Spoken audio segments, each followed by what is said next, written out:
Bismillah ar-Rahman ar-Rahim. Iyyaka na'budu wa iyyaka nasta'in. Mr. President, Honorable Secretary General, Excellencies, ladies and gentlemen, I feel honored today to represent my country at this forum of world leaders, where we have a chance to discuss problems that the world is facing. I want to talk about a lot of problems, but just 4 today. And I especially came to this forum despite a difficult time in my country, facing challenges. I would not have come, but because I feel that there are some very urgent problems which the world must address. So first of all, I start with climate change. So many leaders have talked about climate change. But Mr. President, I feel that there is a lack of seriousness. Perhaps world leaders some of the leaders who can do a lot, do not realize the urgency of the situation. We have a lot of ideas, but as someone said, ideas without funding is mere hallucination. Pakistan, I'll give you start with my own country. Our country is amongst the top 10 nations in the world which are most affected by climate change. We depend upon our rivers. We are mainly an agricultural country. And 80% of the water in our rivers comes from our glaciers. The glaciers not just on the Pakistani side, even India. The 80% of the water in Ganges and the Indian rivers also comes from the glaciers, from the Himalayan glaciers, Karakoram, Hindu Kush. And these glaciers are melting at quite a rapid pace. We detected already 5,000 glacial lakes in our mountains. And if this keeps going, if nothing is done, we are scared that humans are facing a huge catastrophe. In my country, when my party came to power in the province of KP, we planted 1 billion trees in 5 years. Now we've set ourselves a target of 10 billion trees in Pakistan. Idea being to counter the effects of global warming. But one country cannot do anything. This has to be a combined effort of the world. My optimism comes from the fact that the Almighty has endowed humans with great powers. We can do anything, provided our survival instinct is stirred up. And this is really what I hope that the United Nations will take a lead in this. There must be more emphasis. Richer countries must be pushed. Countries that are mainly responsible for greenhouse gas emissions. They must be pushed because our country contributes minuscule amount to greenhouse gases. So I feel that the United Nations must take leadership in this. My second issue for me right now is even more critical. Mr. President, every year, billions of dollars leave the poorer countries and go towards rich countries. billions of dollars siphoned off by the ruling elites of the developing world. And they find their way into Western bank accounts, offshore accounts, tax havens, expensive properties hidden behind companies bought in Western capitals. Mr. President, this is devastating the developing world. This is causing more poverty, deaths. It's impoverishing the developing world. The difference between rich and poor countries is growing because of this. Money laundering, which happens because money leaves the poorer countries into rich countries, is not treated the same as, for instance, money from drugs or terror financing. The seriousness which terror financing and money from drugs, the way it is treated, it's not the same. The way the poor countries are being plundered by their elites. It's not happening. In my country, when I took charge of our government a year back, in the 10 years preceding that, our total debt went up 4 times. The debt we had accumulated in 60 years, just in 10 years, it went up 4 times.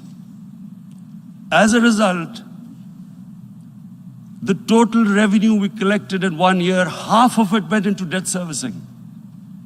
How are we going to spend money on our human beings, 220 million people, when half the money is going into debt servicing?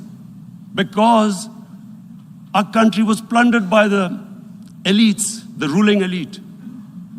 And easily they could get the money out. And when, Mr. President, we located properties in Western capitals bought by this money through corruption and money laundering, located the properties of these corrupt leaders, we find it so difficult to retrieve it.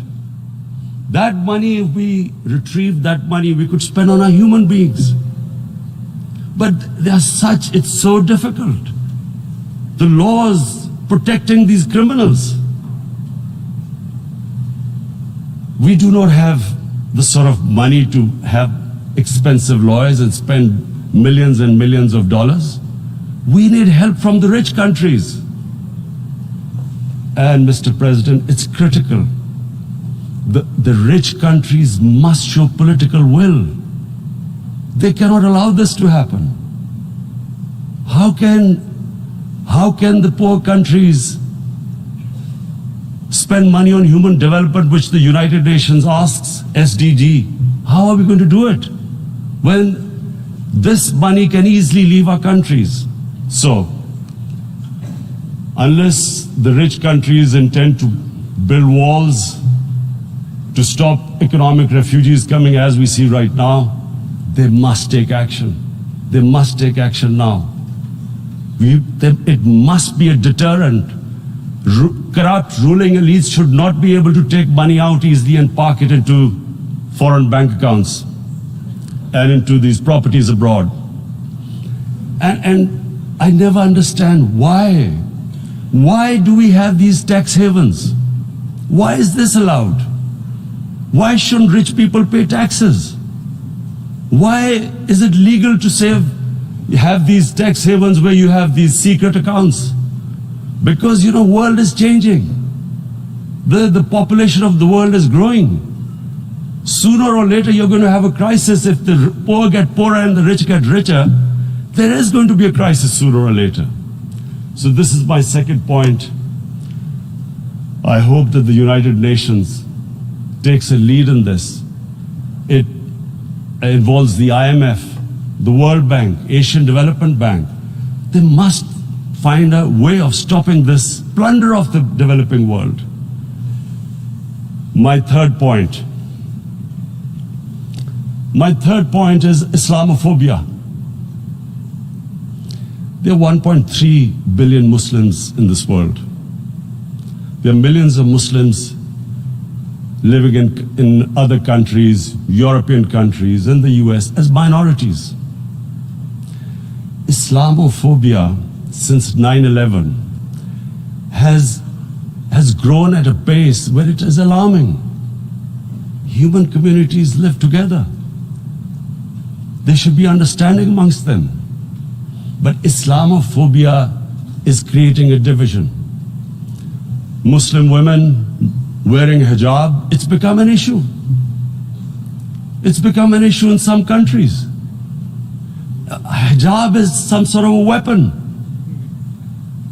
A woman can take off her clothes in countries, but she can't put on more clothes.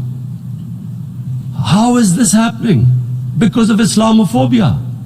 And how did this Islamophobia start? After 9/11. And why did it start?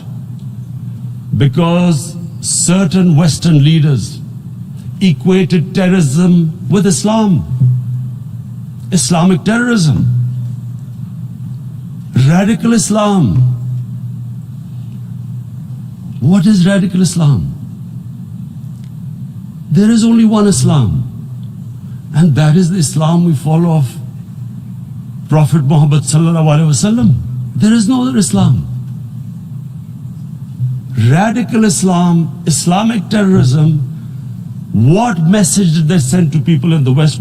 And why is there Islamophobia? How is a person in New York, in the Midwest, in the US, in European capital, how is he going to distinguish between who is a moderate Muslim and who's a radical Muslim? Because terrorism has nothing to do with any religion. This Islamic terrorism, Islamic radicalism, and sadly used by leaders, this has been the main reason for this Islamophobia. And it has caused pain amongst Muslims. We in Muslim countries watch this Islamophobia traveling abroad, and it's getting worse. And may I just say, Mr. President, that in European countries, it is marginalizing Muslim communities. And we all know that marginalization leads to radicalization.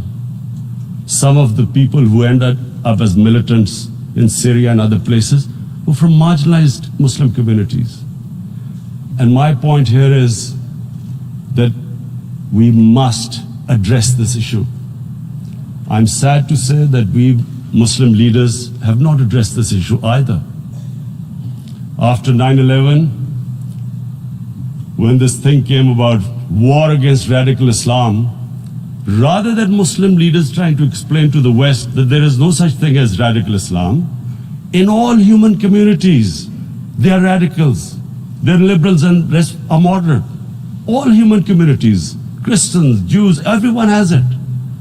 But Islam is not radical, neither Judaism, neither Christianity, neither Hinduism.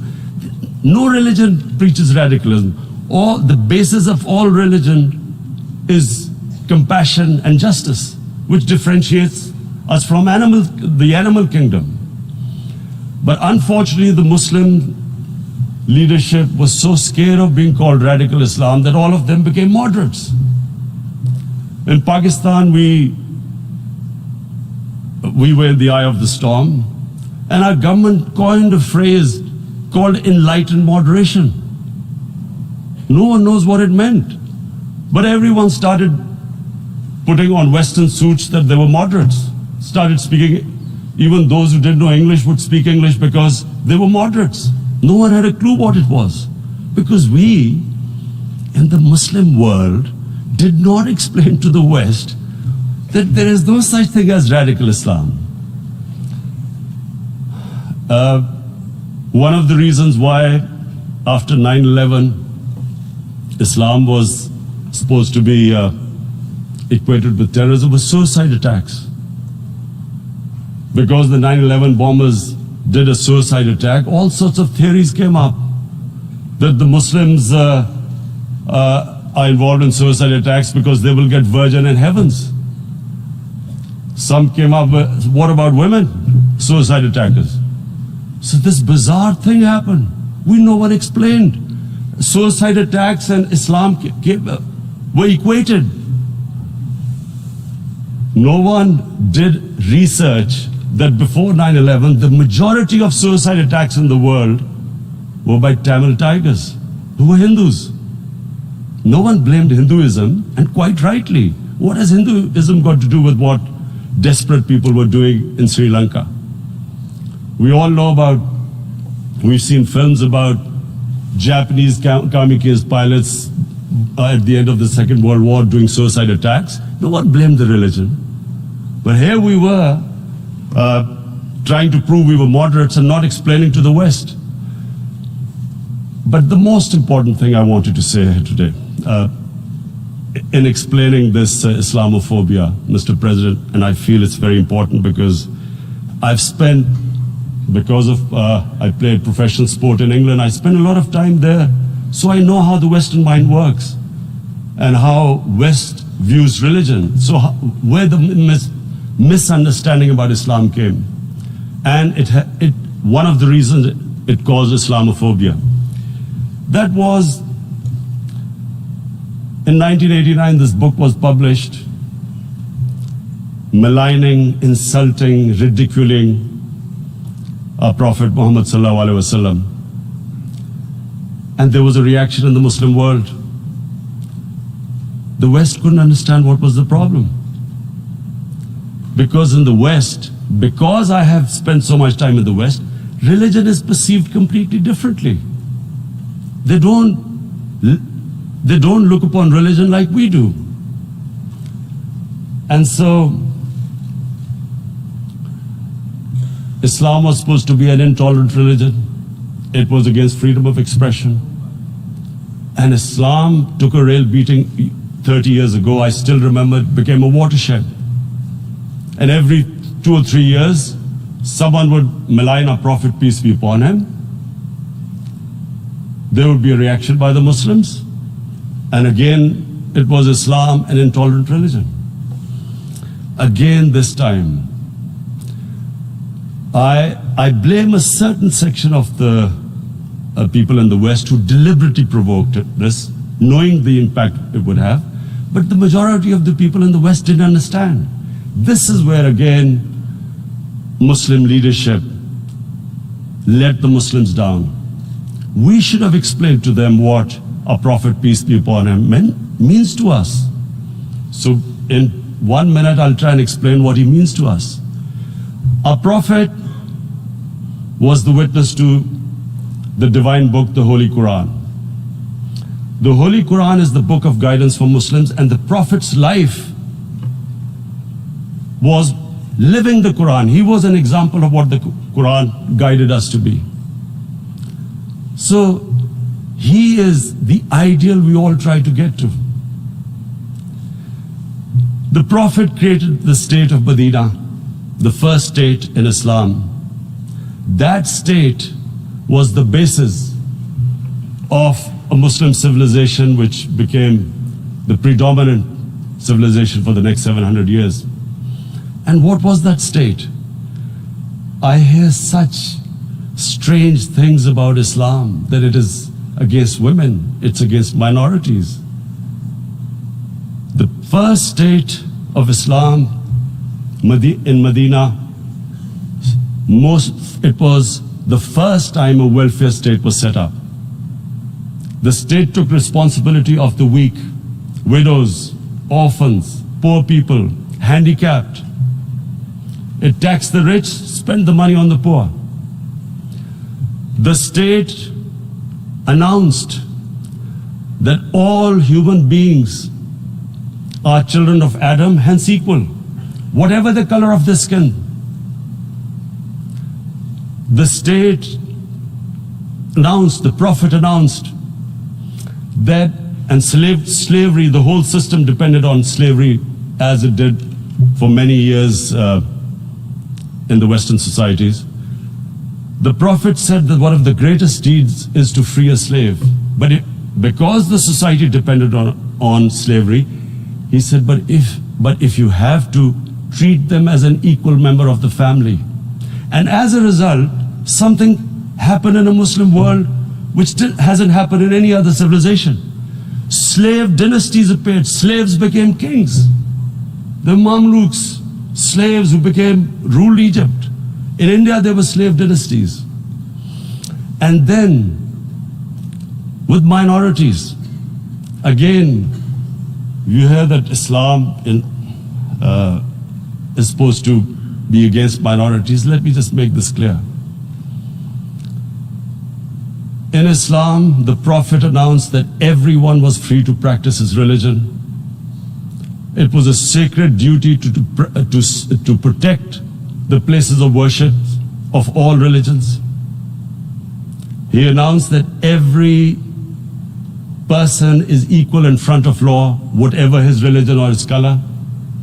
And this incredible case, and I always quote this, that the fourth Khalifa, the head of state of Medina, he lost a case, a court case against a Jewish citizen.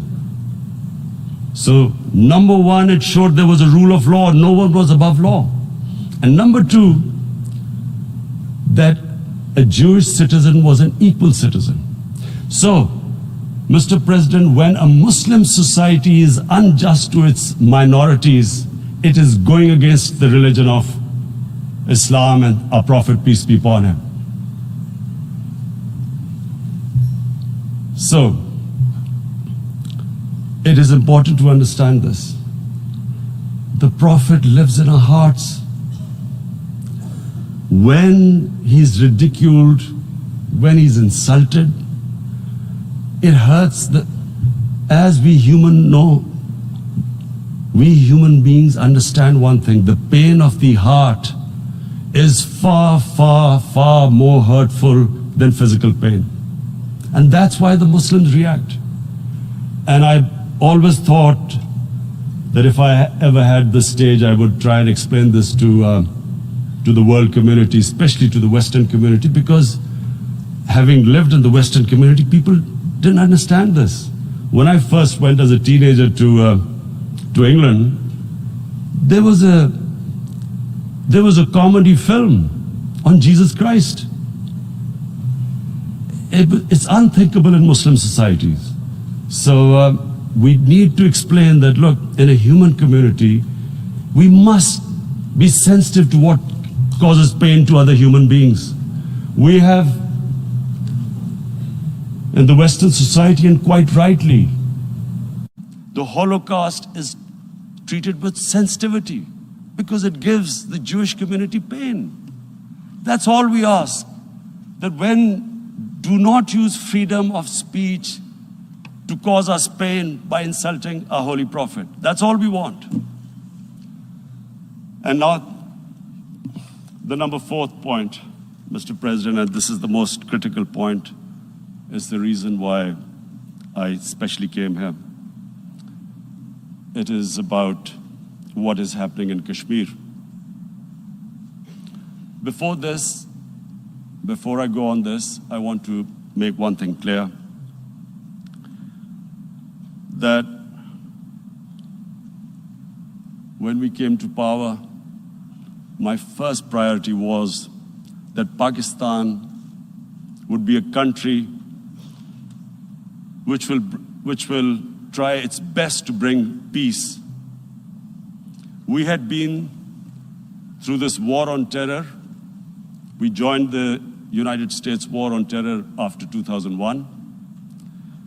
And Pakistan went through one of its worst periods where 70,000 Pakistanis died and over 150 billion was lost to our economy. And Mr. President, I opposed the war because in the 80s, Pakistan had joined the Western countries in what was the freedom struggle then in Afghanistan against the Soviets. And it was funded by the Western countries. These Mujahideen groups, which were treated in guerrilla warfare, were trained by Pakistan Army, funded by the Western countries, and especially US, and they waged what was a freedom struggle in Afghanistan. The Soviets called them terrorists. We called them freedom fighters. 1989, the Soviets retreated. The Americans packed up and left. Pakistan was left with these groups. Come 9/11, Pakistan joined the United States in this war on terror. And now our government was supposed to, the reason why I opposed joining this war, because here we had indoctrinated them in jihad, meaning freedom struggle against foreign occupation. Now, because we had joined the US, and the US had occupied Afghanistan, now we were supposed to tell them that, no, this is not freedom struggle and jihad, it's terrorism. So that's why I tried to tell then government that, stay neutral, because you will have leverage over them. You will be able to control them. But if you join them, you become collaborators and they will attack you, which is what happened. They turned against us. We went through a nightmare. 70,000 people killed in a war we had nothing to do with. No Pakistani was involved in 9/11. Taliban were in Afghanistan. Al-Qaeda was in Afghanistan. What had we to do with it?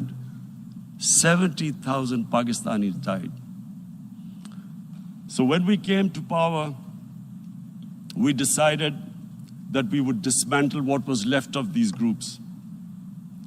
And this decision was taken not just by us, but by all the political parties in Pakistan. Unfortunately, they didn't implement it. So we came to power, we decided to implement it, and we dismantled whatever was left of the groups.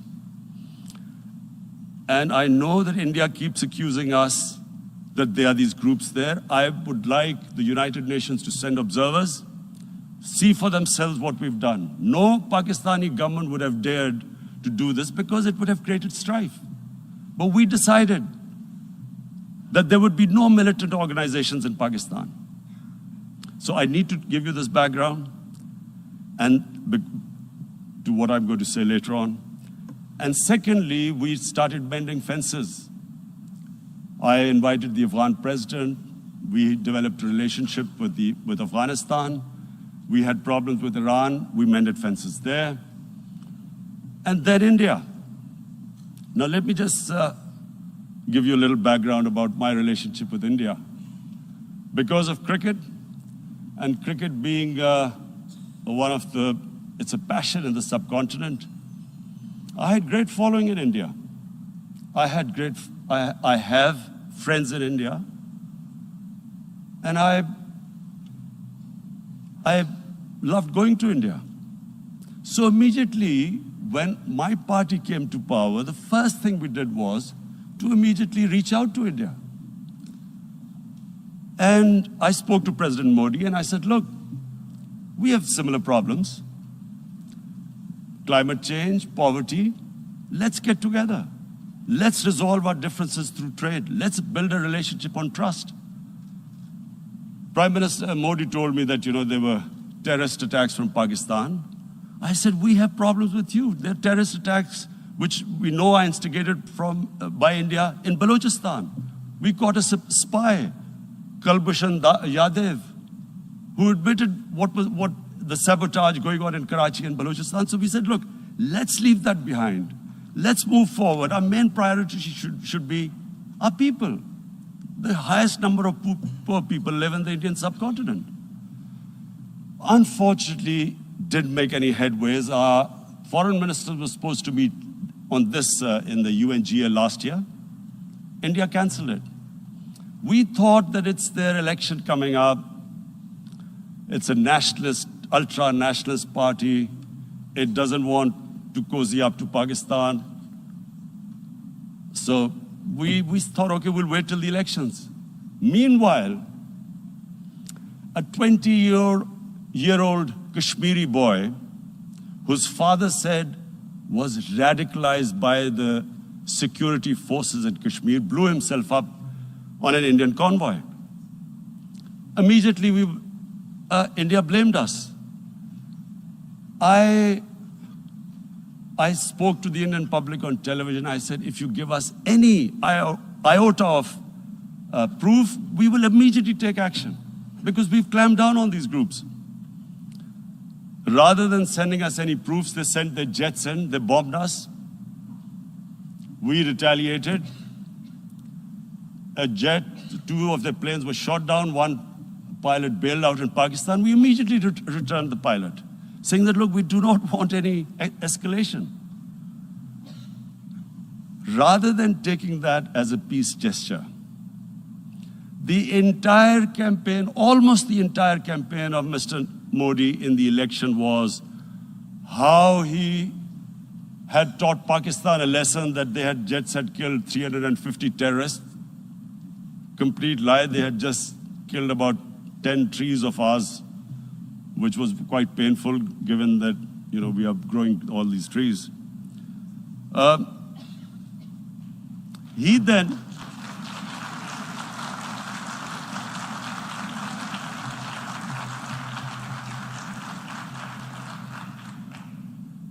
the election campaign, Mr. Modi used words like, this is just a trailer, the movie is about to start.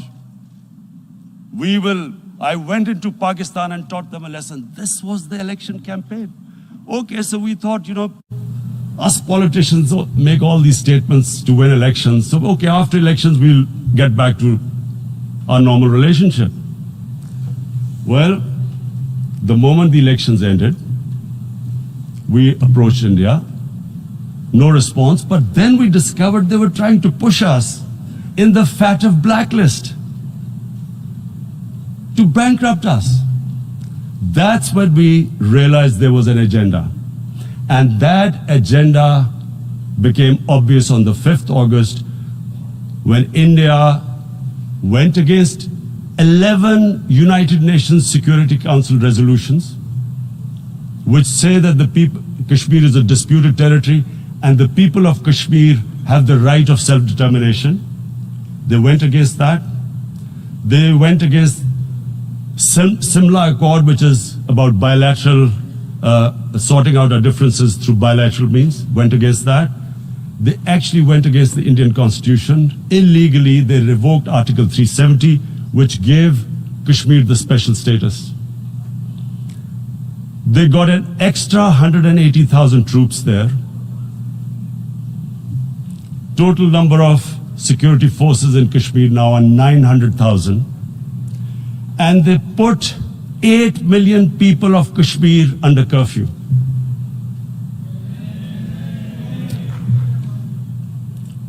Mr. President, now I just briefly want to make the people understand, how can anyone do something like this? And for that, I have to explain to you what is RSS. RSS, Mr. Narendra Modi is a life member of RSS. RSS was an organization that was inspired by Adolf Hitler and Mussolini, came about in 1925. They believed in racial purity, racial superiority. They also believed they were an Aryan race like the Nazi believed they were an Aryan race. All that I'm saying can be verified. This is the time of information revolution. You can Google all this, what I'm saying. But it is very important for me to explain this to you so you know what is happening in India. This RSS believed in the ethnic cleansing of Muslims from India. At one point, there was racial superiority of the Hindu race. Secondly, it was hatred for the Muslims and for the Christians, because they believed that this golden age of Hindu civilization was stopped because of Muslim rule centuries back and then the British rule of India. So it was racial superiority and hatred for Muslims and Christians. This is openly stated. You look at the founding fathers of RSS, Golwalkar and Savarkar. Just Google them and you'll find out. And this ideology of hate is what murdered the great Mahatma Gandhi in 1948. It was this ideology of hate that made Narendra Modi in 2002 do a pogrom against Muslims in Gujarat when he was the chief minister. He allowed 3 days for these RSS goons who were inspired by the Hitler brown shirts. They actually wear brown shirts. This RSS, the Congress Home Minister gave a statement that in RSS camps, terrorists are being trained.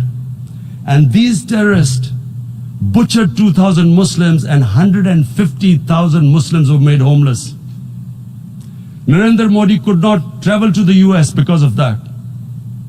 And I need to make you understand this background before I explain to you that what sort of a mindset would lay siege to 8 million people with 900,000 troops.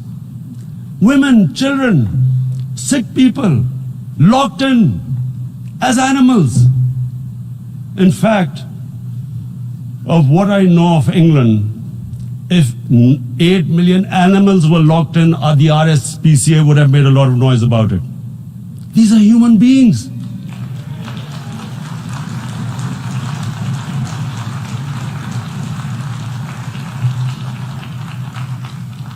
And Mr. President, what comes with racial superiority, these illusions of Aryan superior race, is arrogance.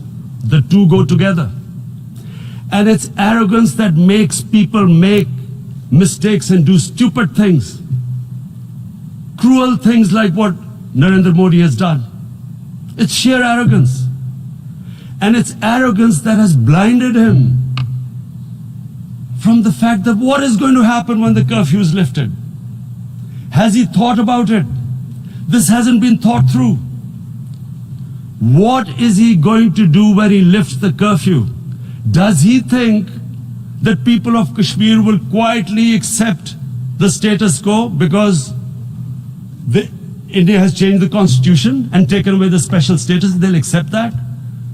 Mr. President, 100,000 Kashmiris have died in the past 30 years because they were denied the right given by the United Nations, the right for self-determination. 100,000 have died and 11,000 women have been raped. There are 2 United Nations human rights reports on this. The world hasn't done anything because India is a huge market, 1.2 billion people. Sadly, the material prevails over the human. But this has serious consequences.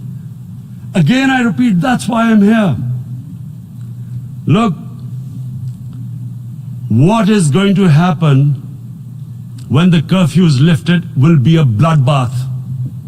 The people will come out. There are 900,000 troops there. They haven't come to, as Narendra Modi says, he's done this for prosperity of Kashmir. This is supposed to be for the development. These 900,000 troops, what are they going to do when they come out? There'll be a bloodbath. Has he thought it through what happens then? Mr. President, has anyone thought that what happens when there is a bloodbath?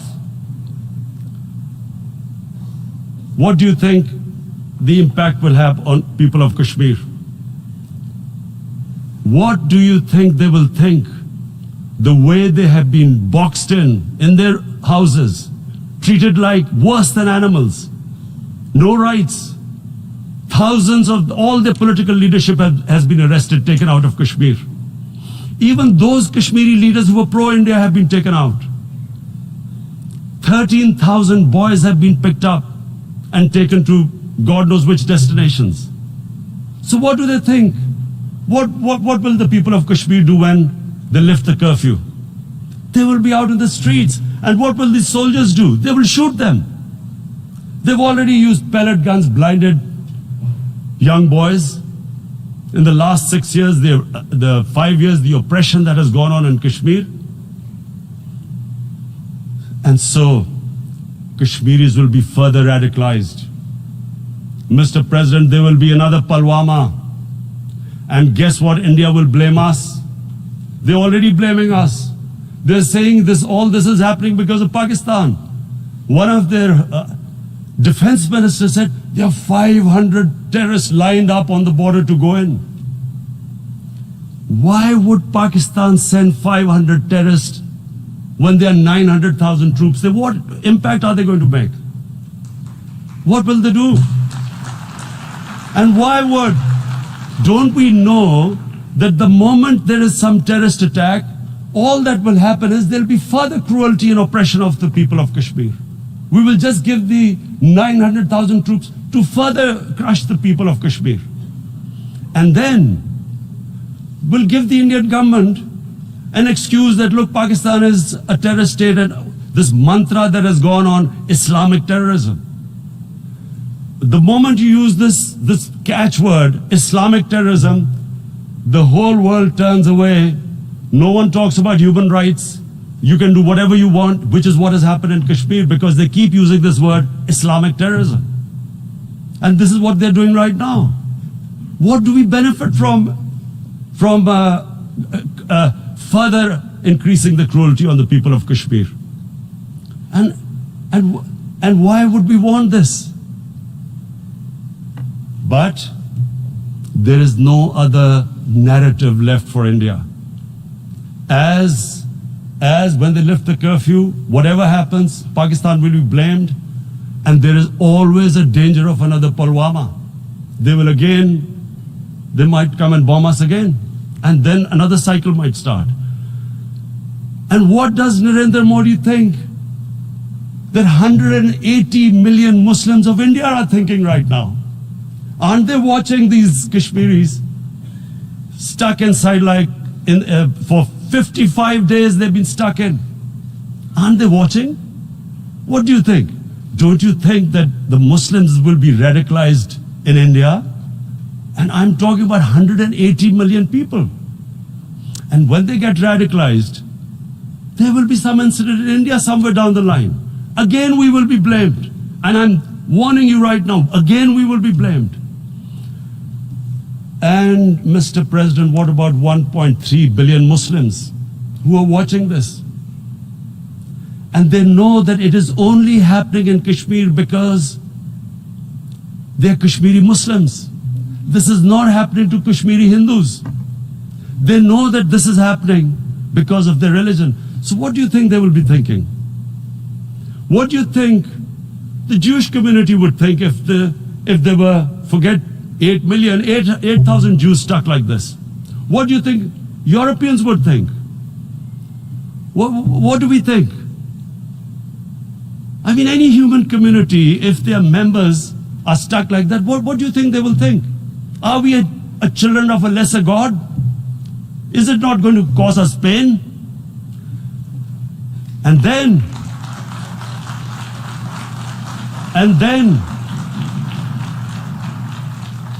I'll tell you what will happen. People will, in the 1.3 billion Muslims, someone will pick up arms.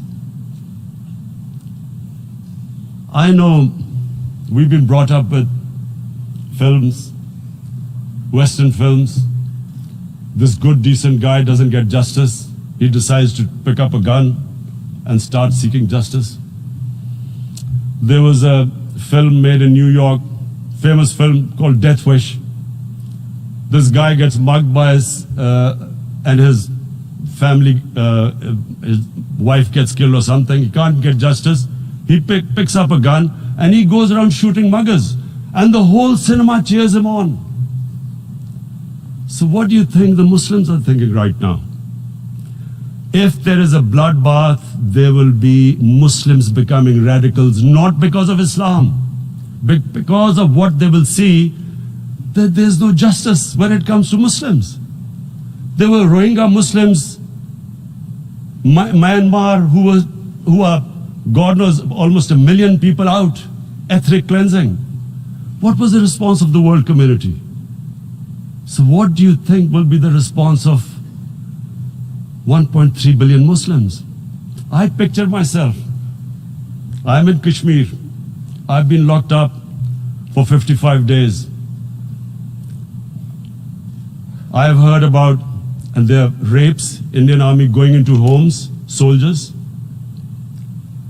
Would I want to live this humiliation? Would I want to live like that? I would pick up a gun. You're forcing people.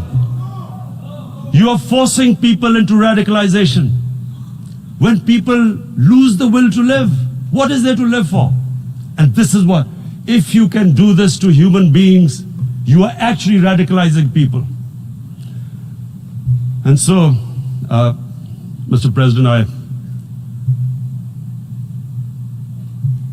I want to repeat here, this is one of the most critical times. There will be a reaction to this. Pakistan will be blamed. 2 nuclear-armed countries will come face to face like we came in February. And before we head in that direction, the United Nations has a responsibility. This is why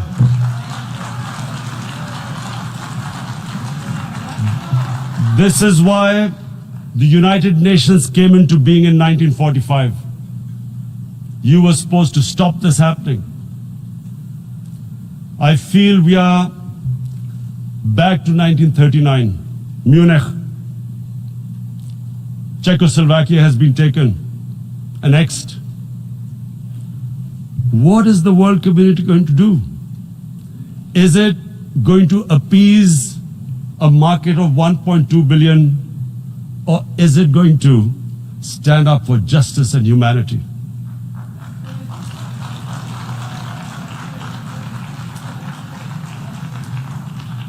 If this goes wrong, you hope for the best, but be prepared for the worst.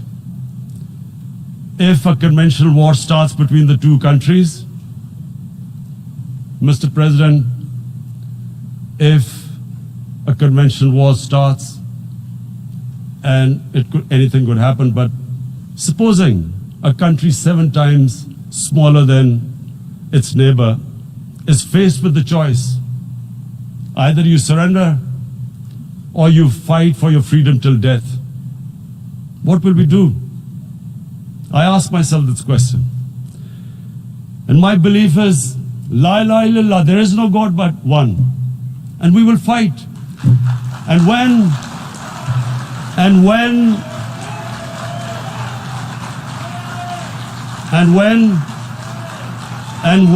a nuclear-armed country fights to the end, it will have consequences far beyond the borders. It will have consequences for the world, which is why I repeat I'm here. Because I'm warning you, it's not a threat. It's a fair worry that where are we headed? And I've come here to tell the UN, you've got to, this is a test for the United Nations. You are the one who guaranteed the people of Kashmir the right of self-determination. They are suffering because of that. And this is the time. This is the time not to appease like in 1939 appeasement took place. This is the time to take action. And number 1 action must be that India must lift this inhuman curfew, which has lasted for 55 days. It must free all political prisoners, and especially those 13,000 boys that have been picked up. Parents don't know where they've disappeared. And then the world community must give the people of Kashmir the right of self-determination. Thank you. En nombre de la Asamblea General agradezco al señor Primer Ministro de la República Islámica de Pakistán la declaración que acaba de formular y pido al protocolo que acompañe a su excelencia. La Asamblea escuchará un discurso del primer ministro de la República Helénica, Su Excelencia Kyriakos